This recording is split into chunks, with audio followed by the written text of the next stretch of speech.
I do believe there were incentives actually meant to name the... Yes, Skitty and Squirtle. Yeah. Yes. Well, the other way around, I got lost. Yes, I did see them, so I know what they are. So it's all good. Alright, so you're my crowd. Cool, I'm really young.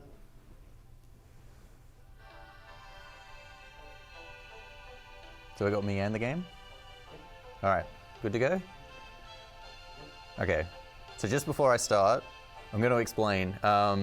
So the personality quiz at the start of this game that determines what your main Pokemon is, I've already done it before this run starts because the questions that come up are random. So if I didn't do this before the run starts, it's possible that I could sit here for an hour waiting for the right questions for the run to start, and that would just be awful. So I'm hasty and I'm a girl. And so that's given me Skitty as my main Pokemon.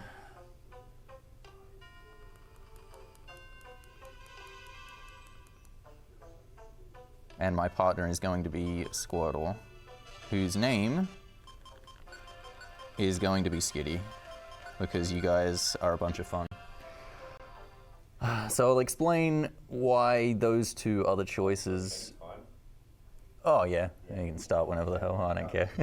Start now, it's fine, I mean, it's only like 20 seconds at the start of the game, so it doesn't really matter. I'll explain them a bit later. There's a fair amount of cutscenes in this game, so I'll have a lot of time to in detail explain why these are the two chosen. For now though, if you haven't seen a run of this game, you might think it's a bit weird to see this game be run at a marathon. Alright, and my Skitty's name is Squirtle, which is going to cause a lot of confusion while I explain things later in the run, I guess. Yeah, so if you haven't seen a mystery dungeon type game, basically the way it works is you go into different dungeons and you're just going through levels in the dungeons, going to stairs, and in each floor of a dungeon is a completely random layout. And so where the enemies are random, where the items are random, and where the stairs are to advance to the next floor is random. So yeah, there's a lot of random in this game.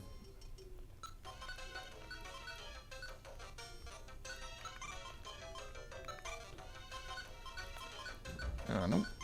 Those two. Alright.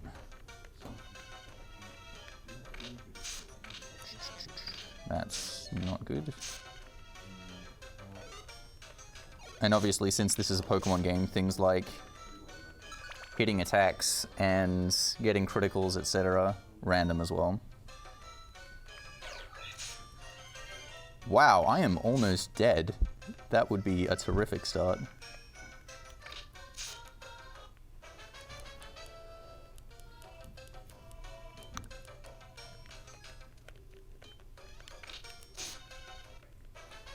I don't think I've ever died in Tiny Woods, ever. There's the stairs.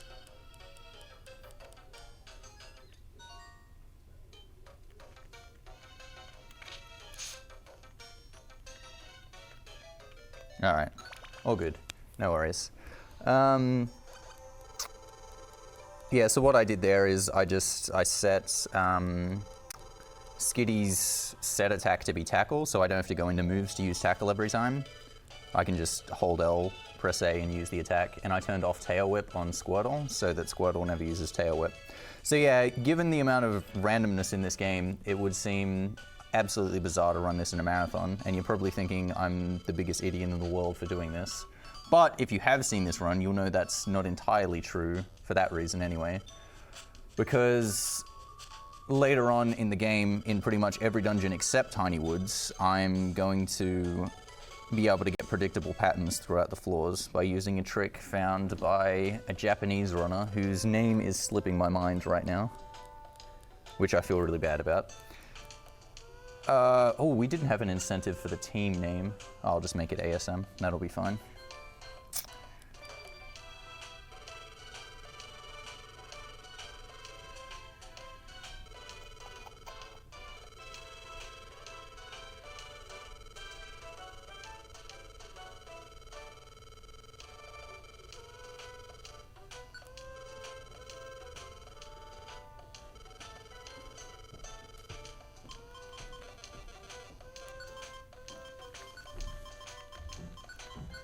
go.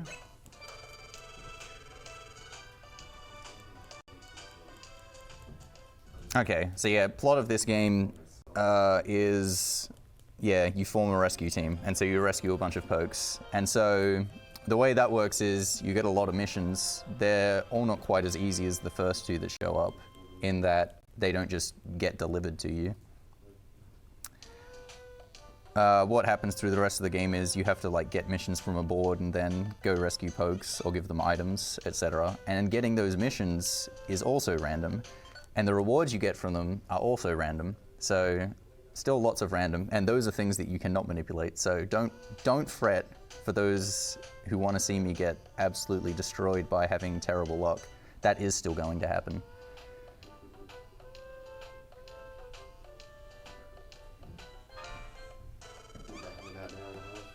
We got one.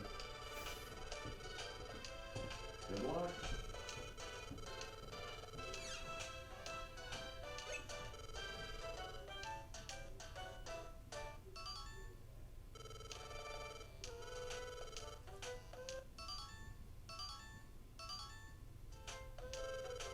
Okay, so yeah, once I get to the next dungeon, so Thunderwave Cave, you'll see what I was talking about before. So the trick is, basically, if you quick save in a dungeon, so what a quick save is supposed to do is, it's not an actual save, because if you could do that, you could just save on every floor, and then everything would be easy. So a quick save is, you've run out of battery or whatever, quick save the game, and then you can just restart from where you were. But if you use that save point more than once, then it treats it as a death. But if you quick save in a dungeon, all the floor patterns after you've done the quick save are always the same. You can't manipulate the floors, but you know exactly what they're going to be. I say you can't manipulate them, like you can't make it so that you appear right next to the stairs in every single floor, but you can make it so that the next floor layout is exactly the same. Because you have to do a quick save first though, the first floors are always still random in every single dungeon. So I do still have to just wing it on the floor ones everywhere. No, wait for him.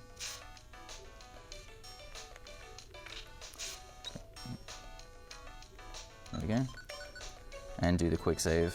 And so, because I know what the floor layouts are going to be, I can head straight to the stairs and generally avoid pretty much every enemy. You can't avoid every enemy because there are floors where you just get put right next to an enemy and then it's faster to fight it than to run away.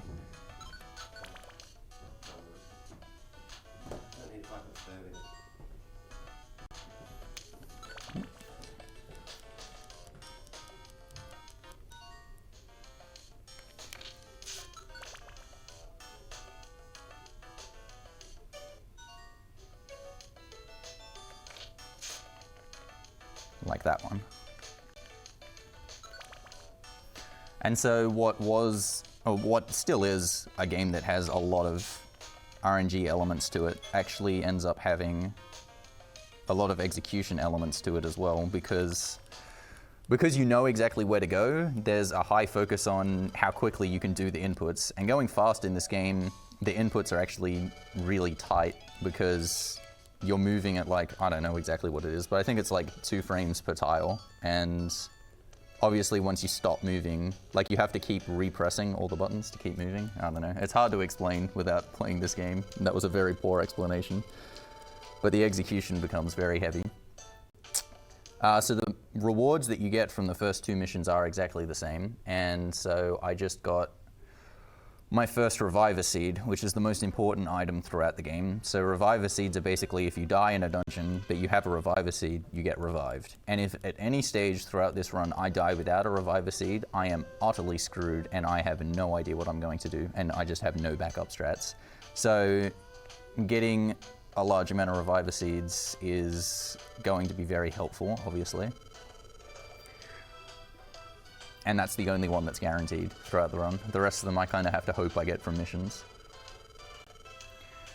Okay, so now you see how you're supposed to get missions, by going to the board and accepting them. So there's 2 different types of missions. There's the one where you rescue a poke. So you go to the floor that it says, in the dungeon that it says, find the poke, rescue it, and then everything's fine. The other one is a delivery mission. Now, delivery missions can also be done two ways. It can be done the same as the rescue one, except you give them an item. But there are also missions where, as you accept them, instead of saying to go to a floor, it says to go near a floor, which actually means you don't have to go to the floor at all. So if I get a delivery mission that says, for example, go near the second floor, as long as I have that item in my inventory when I clear the dungeon, it just gets given to the Pokemon by default. So because of that, those missions are actually much better and faster. Let's see if I get one here. Oh wow, I got 2. That's very good. All right. Oran, Pecha. I don't have enough Oran berries for that. Hang on, 1, 2. I have 1 Oran and 1 Pecha. I do not have a second Oran, so I'm gonna have to get another one in Thunderwave Cave later. But okay, so because of that, oh, so the reason I'm doing these, by the way, is you need to do them to advance the plot. So at different stages of the game, you need to do 2, 3, or 4 missions. So right here, I need to do 2. So I want to do 2s in Tiny Woods, 3s in Thunderwave Cave, and the 1, 4 in Mount Steel. So here, because I have a near on the 3rd floor, but wow, nice, dude. Stop running away from me. Yes.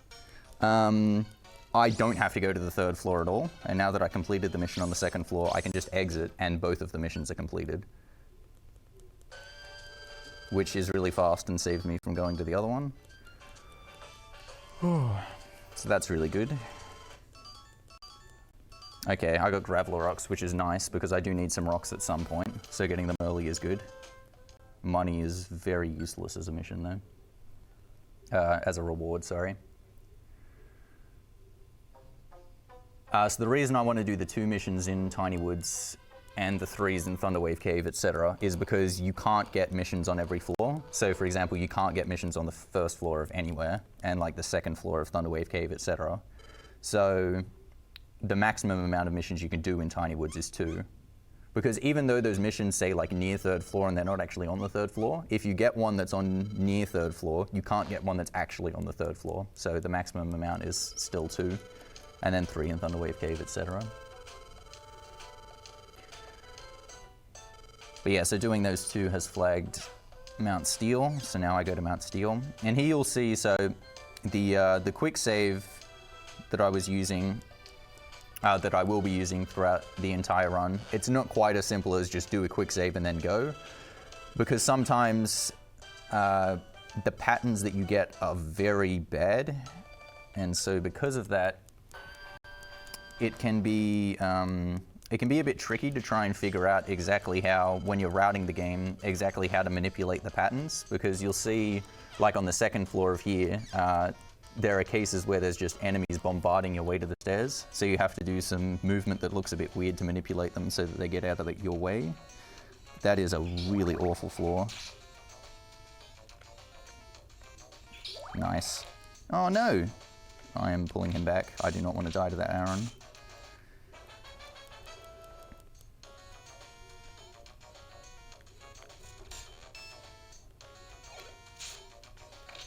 Whoops. Okay.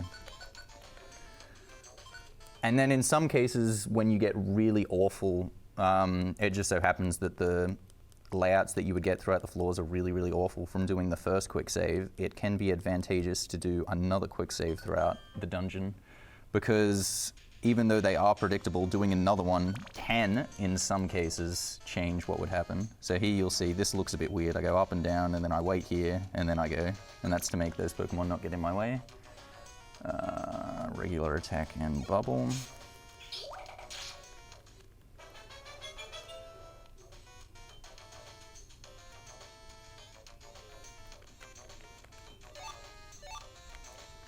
Okay, so there's the Oran Berry that I wanted for the other mission.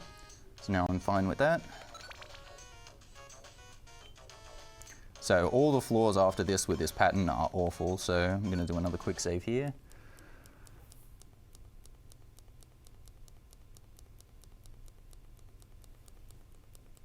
I'm actually a really nice level, like I have a lot more experience than I normally would, because I've gotten some pretty bad floor ones. I've had to kill lots of pokes.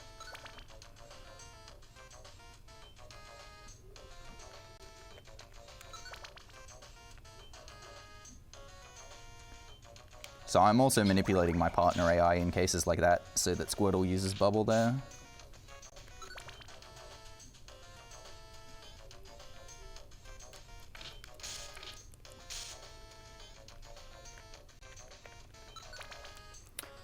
Alright, okay, first boss of the game.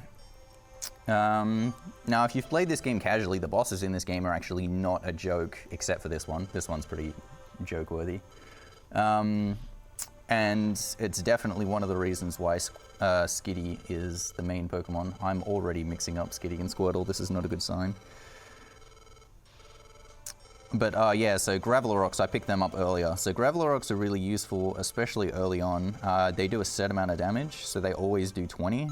And wow, because I'm doing less than 20 at this stage with my regular attacks, that ends up being a really nice amount of damage. They are useful later on to try and manipulate boss patterns and such as well, because like everything is manipulated once I've done a quick save, as long as I do the same movements on each individual floor. So, for example, I knew Skarmory was going to walk up to me and then just do the regular attack on Skitty. There was no chance of it using Peck or anything,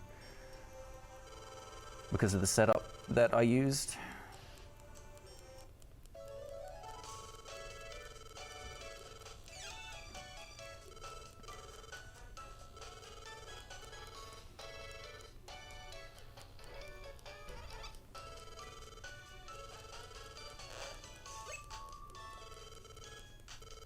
Okay, I guess I got some time now, so I'll explain why I'm using Skitty and Squirtle. So, originally the reason I was drawn to using Skitty when I was routing this game is because at level 15 it learns Double Slap, and the power of moves works a bit differently in this game as they do in regular Pokemon games. Basically everything, despite what their power might be, does kind of the same amount of damage. Like the difference might be between 30 and 40, between like the weakest and strongest attack.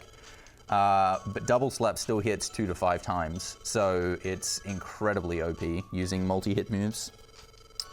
But it turns out in this run, if everything goes really well, I'm actually never going to learn Double Slap.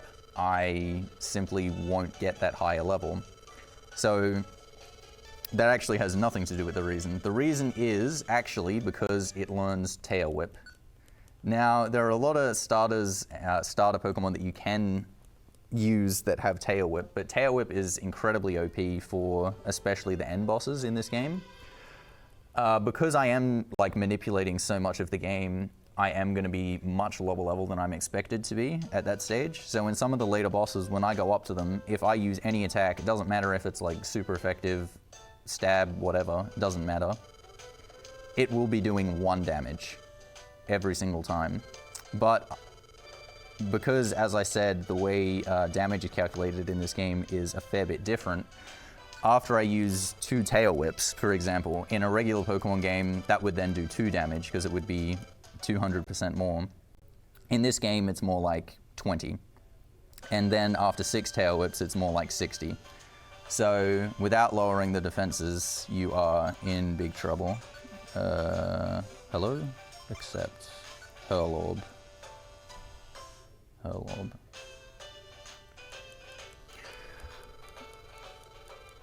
So obviously I want Tail Whip on my starter and my partner Pokemon. Skitty ends up being the best choice for your starter Pokemon because A, it's a normal type, so it gets stab on tackle. But B, at level 7 it learns Attract. And Attract in this game is also OP because there's no such thing as gender, so it always works. And instead of having a 50% chance for them to not attack, they always never attack if they're infatuated. So that can really get you out of a jam in a lot of situations. So here I'm talking to Wigglytuff. This is the way you get Pokemon in this game, is you get friend areas and then recruit all the Pokemon. But I'm actually not going to be recruiting any Pokemon at all. I just have to do that to advance the plot. And so you might have seen at the board there were 4 missions in Mount Steel, but I only took 1 of them. That's because I only took the mission that was near, because I only do the 4 missions once. So I only go to Mount Steel once, and I'm going to go to the board multiple times. So if possible, I want to get 3 near missions, because there is one mission that is guaranteed to get, which is the 3rd floor of Mount Steel. So ideally I get 3 near missions and take that one, and that ends up being my 4. So instead of having to go all the way up to the 8th floor of Mount Steel, I only go to the 3rd floor. Unfortunately, the delivery mission was for a Hurl Orb, which I believe, even though I manipulate like all the item spawns, etc. in the game, a Hurl Orb never shows up.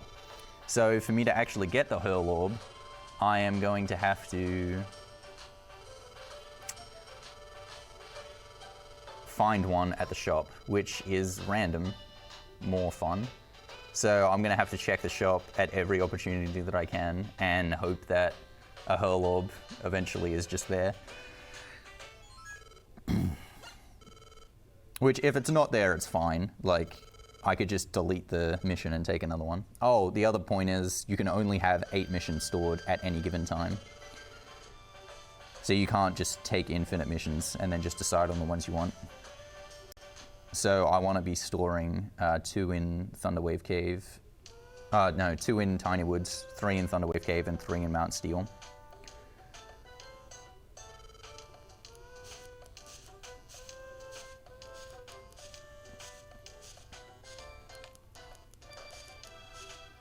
Okay, if I was doing like a serious run, I probably wouldn't do this. But because this is a marathon run, I want to check the shop as many times as I can. I want this Hurl Orb.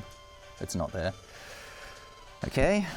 I'm also, because I'm here, I may as well just check the board again. I don't think the missions change. Yeah, they didn't change. That was a dumb thing to do. I realized that about 2 seconds too late. That's fine. So now I have to do 3 missions, so off to Thunderwave Cave. So I had 1 near here, which, I mean, normally you don't get any, so 1 is nice. That's also really nice. Pretty much straight to the stairs, but it's on the 4th floor instead of the 5th, which isn't great because it means I still have to go to the 5th floor. It still saves time because I don't have to rescue anyone on the 4th floor, so it saves that little cutscene. But not as much as saving the whole floor.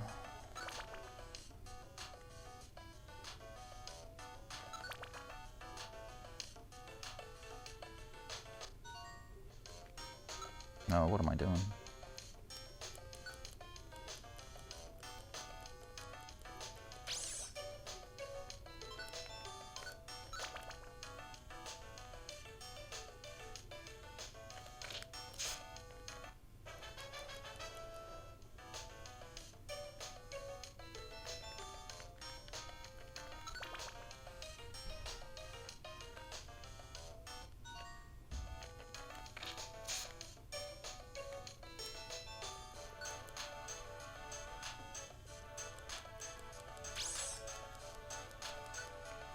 Okay, all good.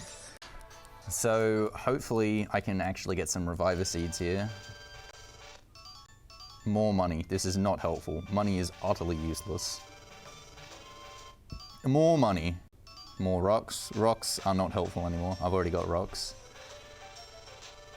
More rocks. Oh dear, this is not good. This is very not good. I still should be fine. I mean, I can just play safe. So it's not really that big a deal. But obviously I would rather have more Reviver Seeds and not have to play safe.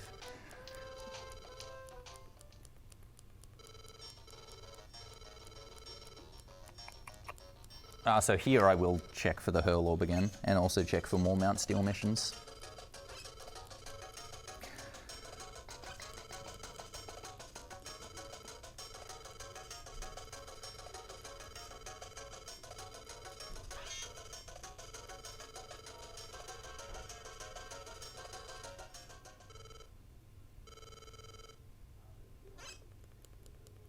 There is 1 Reviver Seed that is on the ground throughout the run. So unless some show up on the 1st floor, I can't pick up anything else. I might go to the shop if I'm really short and just hope there are some Reviver Seeds there. But there's nothing else I can do. And that one is at the peak of Frosty Forest, so it's not for quite some time. So check for missions first as well, because I might get another item. No.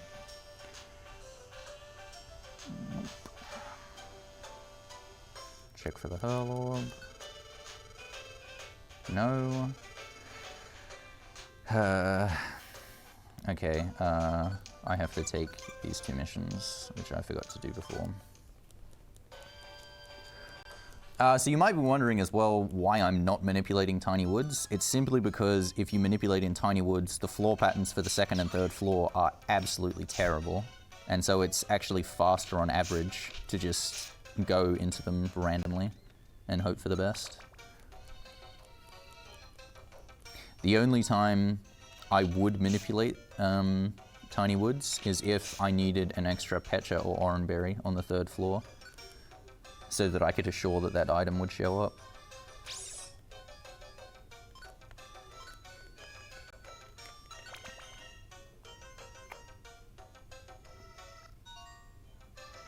No. Thank you. Alright, that was pretty nice. Tiny Woods.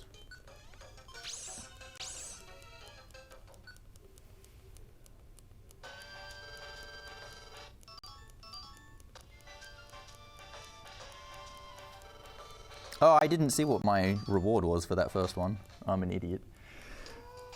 Money on the second one was not good. Okay, so now what I'm going to do after checking for missions again is I'm going to link my moves. So the way linking moves in this game works is basically you can use multiple moves in a row. But by linking the moves like that, you can only use those moves in a row. So what I'm going to do is I'm going to link Tail Whip and Tackle on Skitty, and then Tail Whip, Tackle, and Bubble on Squirtle. So if Squirtle ever attacks, he'll use Tail Whip, then Tackle, then Bubble. And so by doing that, I can't use Tackle by itself. I always use Tail Whip and Tackle. It also uses up more hunger by doing that, which is a mechanic that I'll only talk about in Magma Cavern. Basically, you can't spend too long in a dungeon, otherwise you get hungry and then you faint out of hunger. But by doing that, obviously, is pretty much required, because later on in the game, without doing that, I would have to be sitting there using Tail Whip and just wasting turns before actually attacking.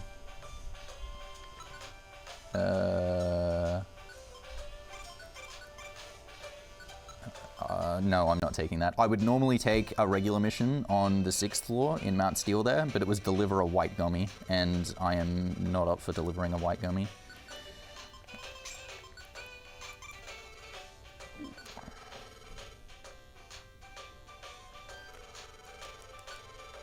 Hurl Orb. Hurl Orb, thank you. Alright, don't have to worry about that anymore. Very good.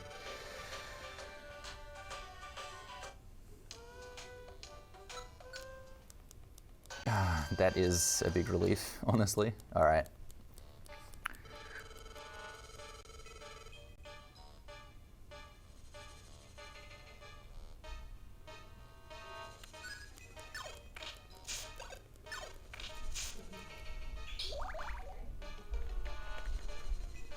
Yep. So the reason why Squirtle is preferable over everything else that can learn Tail Whip and Tackle is he learns Bubble at level 7. And Bubble is the best pretty much supporting move, which is why he wins. Not only because it's a range attack, so it can attack at a distance, but mainly because it has the ability to lower speed. It does help in situations like this Sudowoodo right here, where nothing else, like say you could use Cyndaquil and it would have Ember, would actually get the kill there. Oh man, those level ups are tripping me out. Squirtle is Skitty, okay.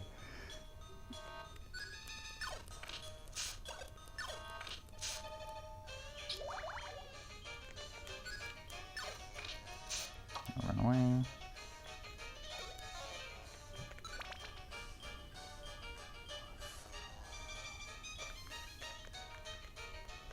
Oh.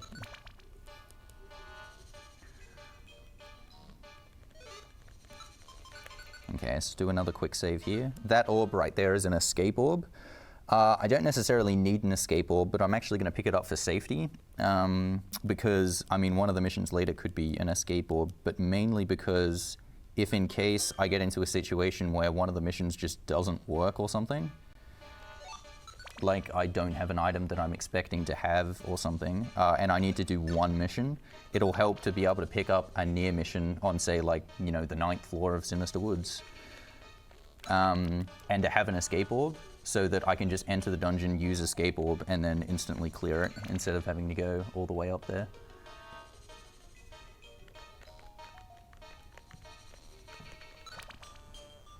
Is Squirtle level 10? No, okay. The reason that's important is Squirtle learns Withdraw at level 10, and so once he learns Withdraw, I have to turn it off, so he never uses Withdraw. Otherwise, he would use Withdraw in this boss fight, and that would be awful.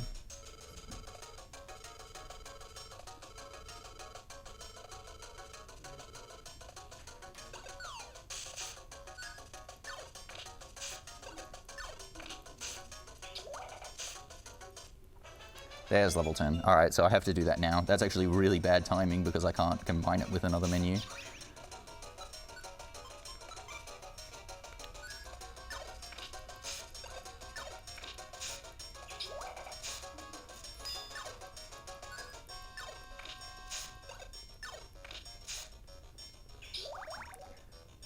Oh, whoops. And yeah, Skitty's ability being Cute Charm does help in a few cases. Again, because Infatuation is so OP in this game, and Cute Charm is basically if someone taps you, there's a chance that they'll get infatuated. So that can help in some situations as well.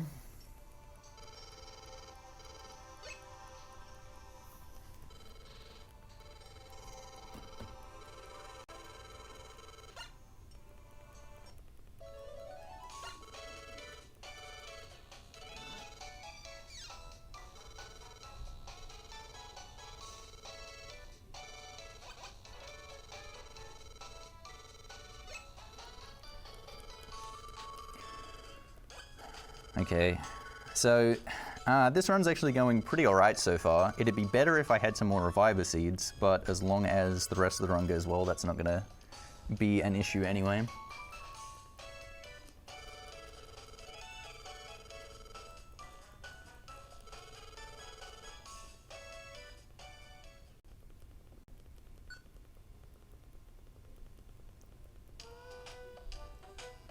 Okay, so I'll definitely take the 6th floor of Mount Steel here, if that one shows up. I would rather take the 6th floor than the 5th floor. I am predicting, like, you probably become accustomed to the quick save predicting the floor layouts by this stage. The floor layouts do change, the floor layouts change, however, if there's a mission on the floor versus if there isn't. So if I go to the 5th floor of Mount Steel, I'm 2 tiles away from the stairs. But if I have a mission on the 5th floor of Mount Steel, the stairs are all the way on the other side of the room, and the mission is all the way on the other side of the corner of the room. It's absolutely dreadful. So if possible, I do not want to do a mission on the 5th floor. I would rather just go to the 6th floor and do it there, because it's a lot faster. Now, it would be faster to check for these missions a bit later, but it's much safer to do it now because there's less dungeons, so it's more likely that Tiny Woods is going to be right here. Hello? Accept. Jesus Christ.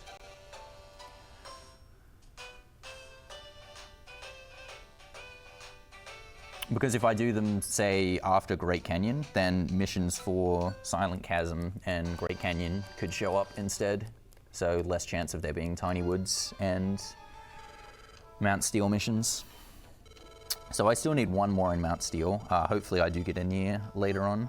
So I only have to go to the 6th floor instead of the 8th. Because I would rather go all the way to the 8th than do the mission on the 5th floor. Mission on the 5th floor is awful.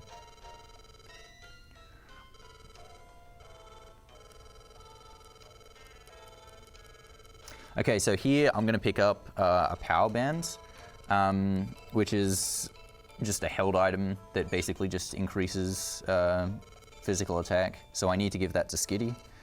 so that Skitty does more damage throughout the run. I give Squirtle a special band just to increase Bubble's power. It helps throughout the mid game, it really doesn't help throughout the late game at all, because Bubble is always doing 1 damage throughout the late game. It is still useful as an attack because of the speed drops that I mentioned earlier, but as far as doing damage it goes, it only helps in the middle part. Oh, that is not good.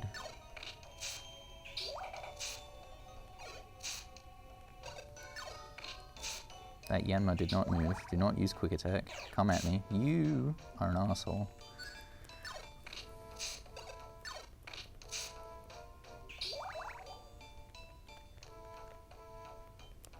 I am going to use Attract because I do not want to die and I'm on fairly low HP.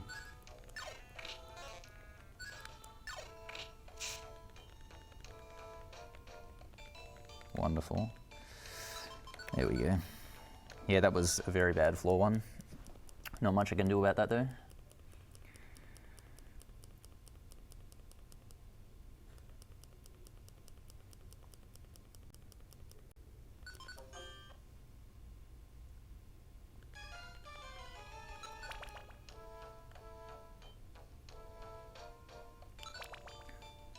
Whoops.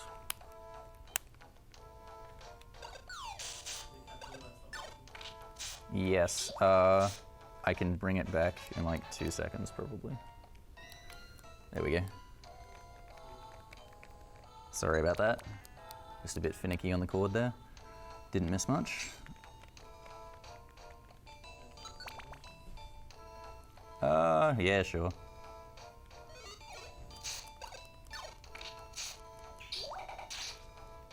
We have a $21 donation from Anonymous.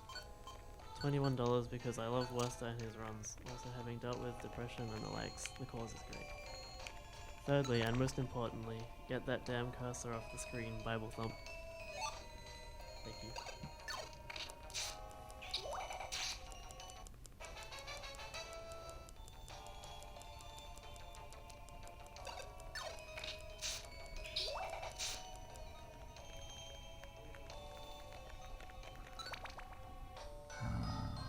Okay.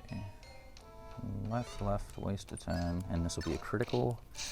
So there's some, yeah, so it does manipulate crits as well, just in case you were wondering.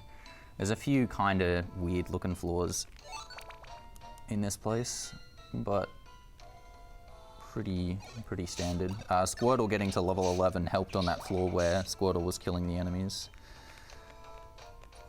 Because if he was level 10, I would have had to help out. And then because I attack, if you do things differently, the enemies move differently. So if I had to attack the Houndour and the Yanma there, then a Trapinch would have come in my way to the stairs. So I would have had to waste some time doing some extra movement to make the Trapinch go away so that it didn't show up. So that extra experience coming in handy a little bit.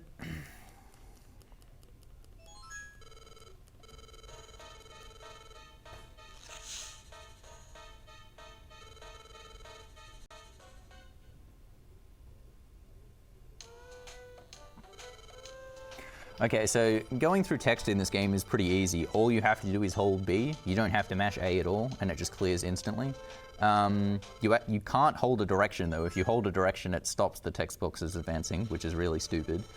But sometimes you do have to answer questions. So for most of them, the answer that you want to respond with is the first one. So you can just mash A and clear those when they show up. But this is one of the cases where you want to answer with the second option. Simply because if you say everything's fine, they keep insisting that everything's not fine until you say it isn't fine. So you just say, your stomach hurts. And then your partner just says, haha, what a prank, which makes everything stupid.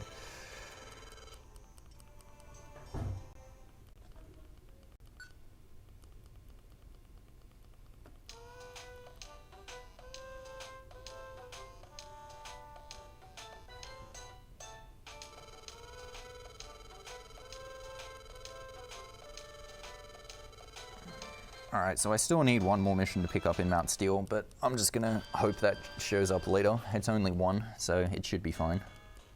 I should be able to pick it up somewhere. And I have the backup escape orb anyway, so if it doesn't show up, I can just find a near and use that. Okay. That is awful. Okay, so this is the first of the dungeons that are actually split into two. As in it has, so the first dungeon takes 10 floors, and then there's just a little save spot, I guess, but I'm not going to save, so that's not really useful. But because it splits the dungeon up, I have to set up the quick save again afterwards. So it's actually not advantageous at all, it actually sucks.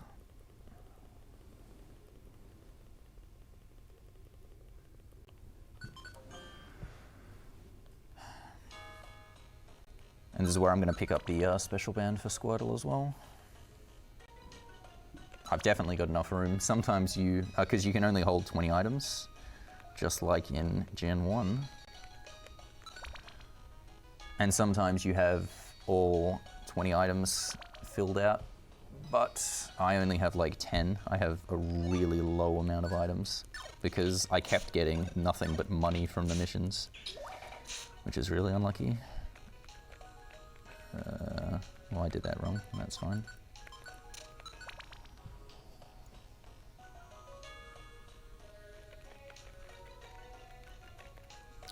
That's not what I was supposed to do. I don't think it'll matter though. Yeah.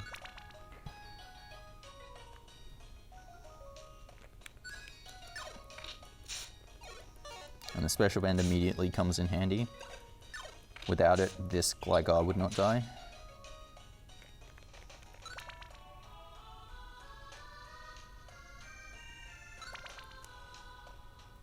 So floors like this one look a bit weird as well. I let this Manectric come to me, and then by pressing B and A, you let a turn in the game advance. So I let it sit there and give me an attack, because by doing that, it gives me absolutely nothing as its attack.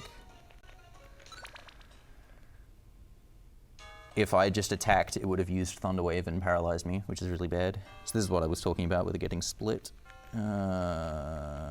That's not good.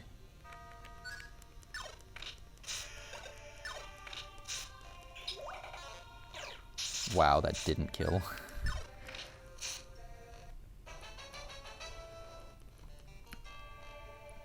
So things, like everything gets reset once you find the next floor in this game. So things like, you know, your attack getting lowered by Growl, like getting status, poison, whatever. Once you get to the next floor, everything gets reset. And your HP gets restored by, I think it's like 1 every 4 tiles you run or something. So that's how, in case you were wondering, if you're not familiar with these type of games, how I was getting my health back. Alright, so Zapdos. So this is the first boss where, so you have to fight all the legendary birds in this game, and they are definitely not a joke. This one especially, if you're not familiar with the game, like playing it at startup, because your partner's an idiot and runs up to the fucking bird and is in an awful position. But when you know what to do, you just press right and then he comes back. So yeah, here you're going to see how good Attract is by making it so Zapdos pretty much can't move, and Bubble gets the Speedfall there as well. And so Speedfall in this game makes it so you only attack once every 2 turns, so it's incredibly OP. So not only is Zapdos infatuated, even though that's not supposed to be possible, but it only triggers the infatuation once every 2 turns, so it'll never actually break out of it, because I'll pile on enough damage to murder it before that happens. See you later, Zapdos. Whereas if you actually let Zapdos attack, it would one-hit me with no trouble, and all the birds also know Agility. And Agility, as you might expect based on what I said about Bubble, doubles your speed, so you get to attack twice. And yeah, that's pretty OP. Articuno is the worst of the three because it knows Powder Snow as well, and Powder Snow is a move that attacks everything in the room, so it can use agility, walk up to you, and then Powder Snow and just kill you and your partner, and there's nothing you can do about that. Which is why RNG manipulation makes this, or not RNG manipulation, prediction makes this much, much more runnable.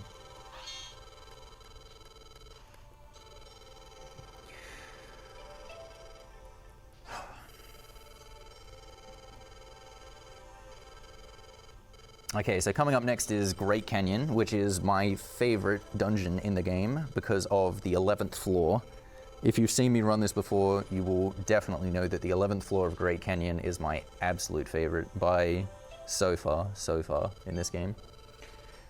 It's one where, so you've seen in a few places where I've done a second quick save to get rid of bad floor patterns. So we used to do that on the 10th floor of Great Canyon just for the 11th and 12th floor because they were so bad.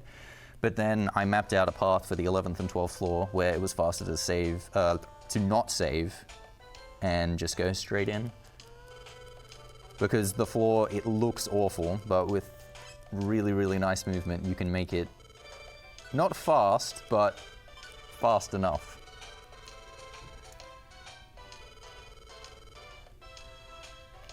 All right, off we go. Small thing on that map, it is actually faster to press A, because otherwise you walk to the dungeon just on that map, but if you press A, you go there straight away. Small little optimizations. This has also got a really nice song. This is not a good position. And they are swarming from every side. I'm just gonna slowly take these out. I'm gonna have to kill that skip loom anyway.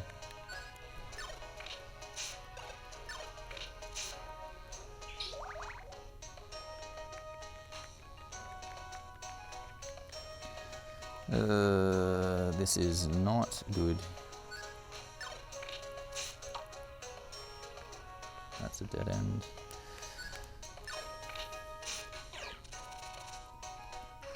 Okay, I really want to find the stairs now. When you're poisoned, you do not recover HP, so... Oh, there they are. Beautiful. So if you don't find the stairs once you're poisoned, it'll just slowly diminish your health, and you'll just die.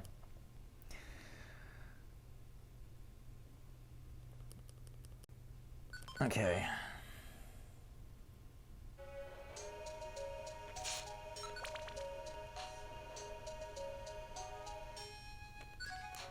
And that will critical.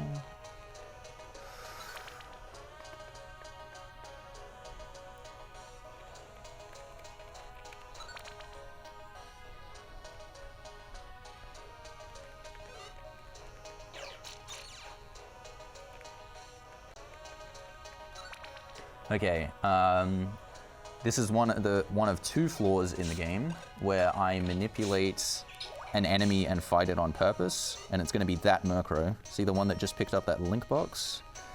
There it is.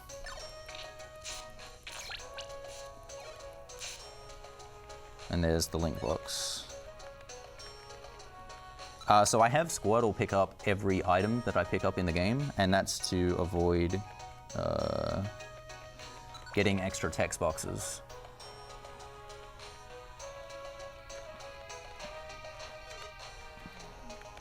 Because the first time you pick up specific items, it comes up with a explanation of how to use them. But the link box allows me to link moves, as you might imagine. Right on the stairs, so I menu.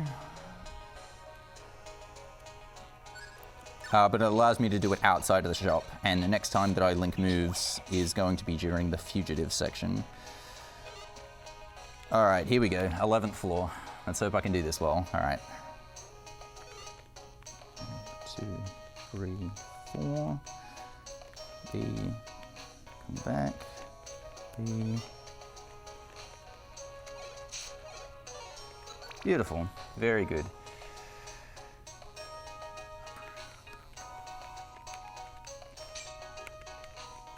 I did that wrong. He was not supposed to show up. I did that movement slightly incorrectly. 1 HP. Thank God I lived. Alright, Sing, I am not going to learn. Sing, I mean, it's really good. It puts your opponent to sleep, but I already have attract. Wow, that was close though. And given my lack of Reviver Seeds, that would have been a very, very, very bad thing to happen.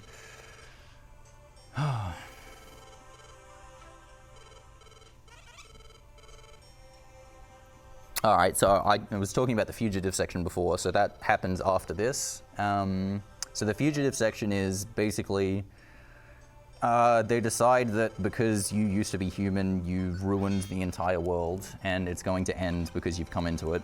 And so you go off with everyone trying to kill you, trying to prove that that isn't the case. And so because of that, you're not back in like the main section of the game.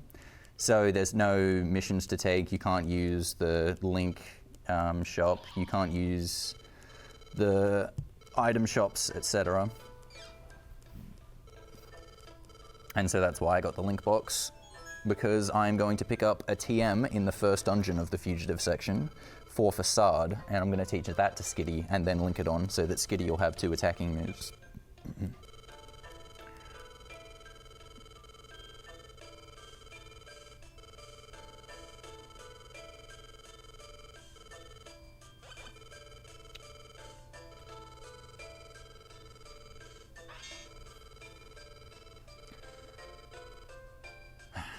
Okay, now there's a lot of cutscenes before the fugitive section actually starts, to be quite honest. I am reading chat. I haven't been reading it for this run because I've been focusing on what I'm doing, but this is pretty cutscene heavy. So if there's anything about the game that I haven't explained that you would like to know, you can ask now and I'll probably be able to answer it, because it'll be a fair while before I have to focus on what I'm doing.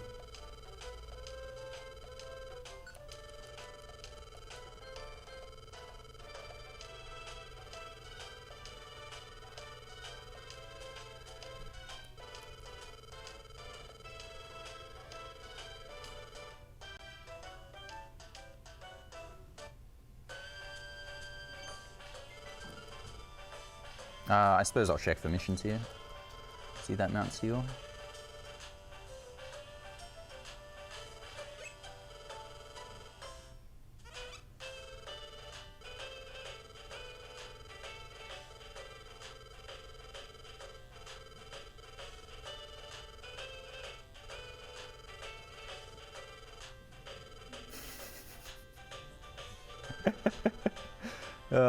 You are some funny guys.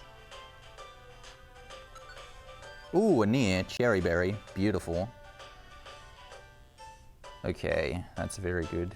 Do I have a cherry berry? I think I do. Yeah, because I did deliver... Wait, did I do a deliver cherry?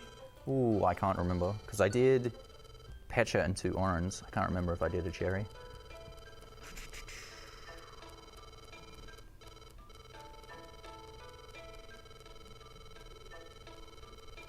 Oh yeah, increase in stats for a level up are actually very bizarre in this game comparatively. You get way more stats per level up earlier on when you get levels. Like when you level from 5 to 6, everything gets like a 3 or a 2, but when you level from like 55 to 56, you'll get like 1 attack, 1 special attack, and that's it. But they are consistent, they're not random. So that's not a worry. You always have the same stats.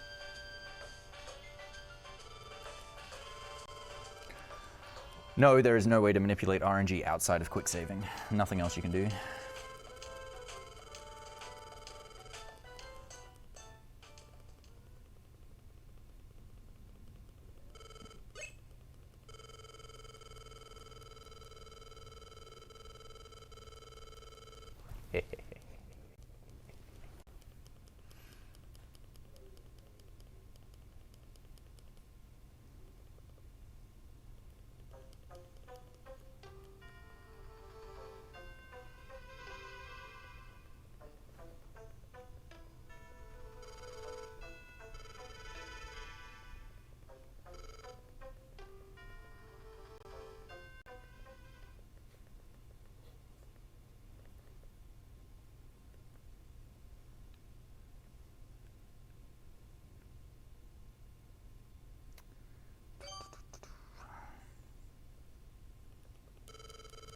It is a bit annoying how they do recaps in this game when you're speedrunning it, but basically it's because, you know, you could save the game and then not play it for 2 weeks, and so they want to make sure that you're up to date with the plot of what's actually happening in the game.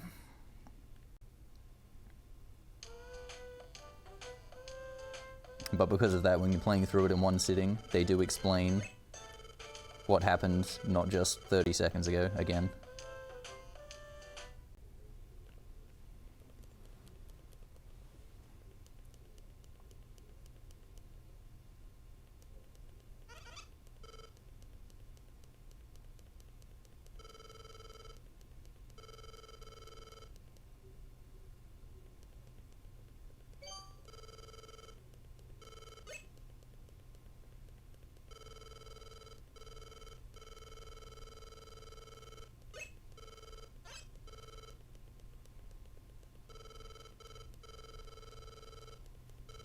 I love how y'all are saying to donate to remove the cursor. You should be donating to get the cursor back on.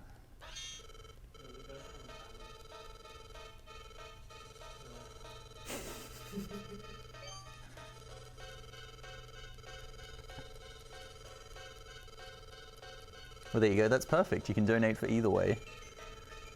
Put it back on, you can get 2. Take it off, you can get 0.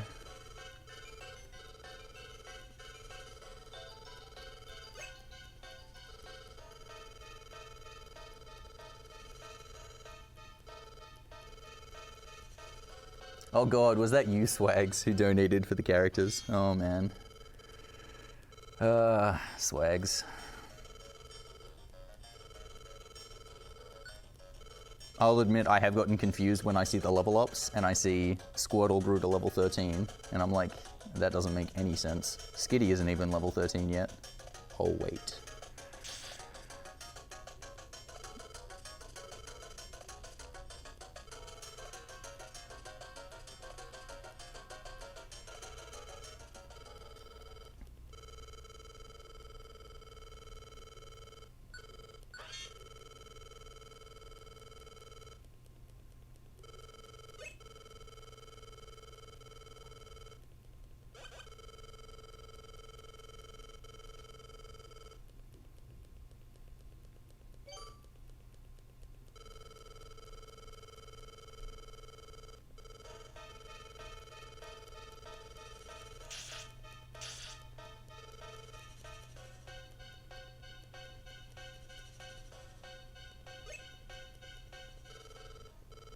I guess there's nothing else to talk about. I can explain what's happening in the plot here in case you haven't been paying attention and you don't know what it is. But basically, yeah, they've all decided now that they're going to kill me.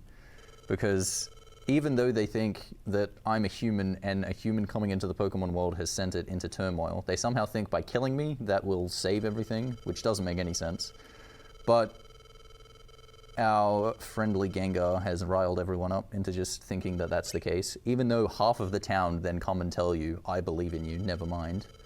But it's still apparently a unanimous decision to take me out, which doesn't make any sense. But then you take off and go through a bunch of dungeons.